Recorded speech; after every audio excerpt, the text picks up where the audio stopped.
நம்ம நினைச்சு பார்க்க முடியாது. கீரைகளை அறிவியல் பூர்வமா பார்த்தோம்னு வச்சுக்கலாம், நியூட்ரிஷனலா பார்த்துங்களேன், பெரிய பெரிய விலை உயர்ந்த காய்கறிகள் கொடுக்காத பல சத்துக்களை கீரைகள் கொடுக்கும். இந்த கீரையில் இருக்கக்கூடிய ஃபோலிக் ஆசிட், கீரையில் இருக்கக்கூடிய செலினியம், மேக்னீஸ், அயன், இந்த கண்டென்ட் எல்லாம் நீங்க நினைச்சே பார்க்க முடியாது. ஒரு 20 நாள் கீரையில் அது கிடைக்குது. இப்போ நம்ம ஏன் தினம் ஒரு கீரை, ஏதோ ஒரு பசலைக்கீரையோ, ஏதோ ஒரு முருங்கைக்கீரையோ, அகத்திக்கீரையோ, சிறுகீரையோ, எத்தனை கீரை இருக்கு, பொன்னாங்கண்ணியோ, அப்படியான கீரை நமக்கு ஒரு பிரதானமான உணவா இருக்கு. கூட்டு, பயிறு. இந்தியாவுடைய பெரிய பிரச்சனையே நம்ம கிட்ட புரதச்சத்து ரொம்ப குறைவா இருக்கு. ஒவ்வொரு முறை நம்ம பல விளையாட்டு போட்டிகள் எல்லாம் பார்க்கும்போது அந்த எண்டுரன்ஸ்னு சொல்றோம் இல்லையா, அந்த எண்டுரன்ஸ் 1 மணி நேரம் ஃபுட்பால்ல ஓடுறதுக்கான முழு திறன் குறைவாக இருக்கிறதுன்னு பார்த்தா சிறு வயதுலேருந்தே நமக்கான புரதம் இல்லை. நம்மளுடைய ஜெனட்டிக் மேக்கப்பும் குறைவாக தான் இருக்கு, இல்லைன்னு சொல்லலை. ஆனால் அடிப்படையில் நம்ம சாப்பிடக்கூடிய புரதம் பத்தாது. பல பேர் வெஜிடேரியன் சொல்றவங்க பூரா சோற்றேரியனாக தான் இருக்கும். வெஜிடேரியனா வெஜிடபிள் நிறைய இருக்கணும், சோறு கம்மியாக இருக்கணும். ஆனால் அப்படி இல்லை. ஸோ புரதம் நிறைய இருக்கணும்.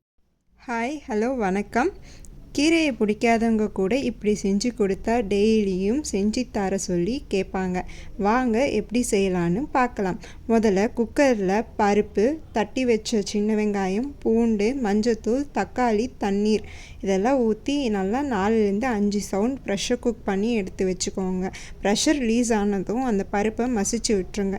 இப்போ நம்ம ஹீரோவான பொன்னாங்கண்ணி கீரையை இந்த பருப்பு கூட சேர்த்துக்கிறோம்.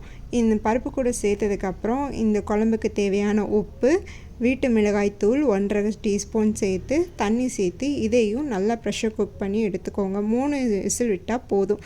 இப்போ ப்ரெஷர் ரிலீஸ் ஆன உடனேயே இதையும் நல்லா மசிச்சு விட்டுட்டு அடுப்பில் ஏற்றி வச்சு குழம்பு நல்லா கொதிக்க விடுங்க.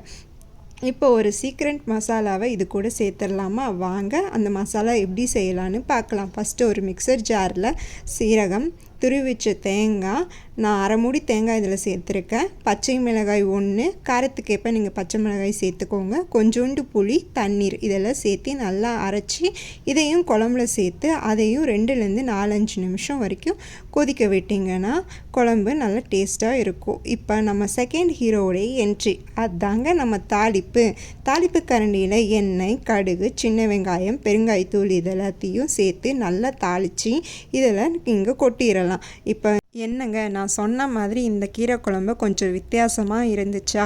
இதை எப்படி இருக்குதுன்னு நீங்கள் டேஸ்ட் பண்ணி பார்த்துட்டு எனக்கு கமெண்ட்டில் உங்களுடைய ரெஸ்பான்ஸை சொல்லுங்கள். தேங்க்யூ ஃபார் வாட்சிங் திஸ் வீடியோ. இந்த மாதிரி இன்ட்ரெஸ்டிங்கான ரெசிபீஸ் வேணுமா? என்னோட சேனலை மறக்காமல் சப்ஸ்கிரைப் பண்ணி வச்சுக்கோங்க. இந்த வீடியோ பிடிச்சிருந்தா ஒரு லைக், ரொம்ப பிடிச்சிருந்தா ஒரு ஷேர் பண்ணி விட்டுருங்க உங்கள் ஃப்ரெண்ட்ஸ் அண்ட் ஃபேமிலிக்கு. Happy cooking, have a nice day. Once again thank you all for வாட்சிங் திஸ் வீடியோ. உங்களுடைய சப்போர்ட், உங்களுடைய லவ் எல்லாம் எனக்கு தேவை. Thank you all.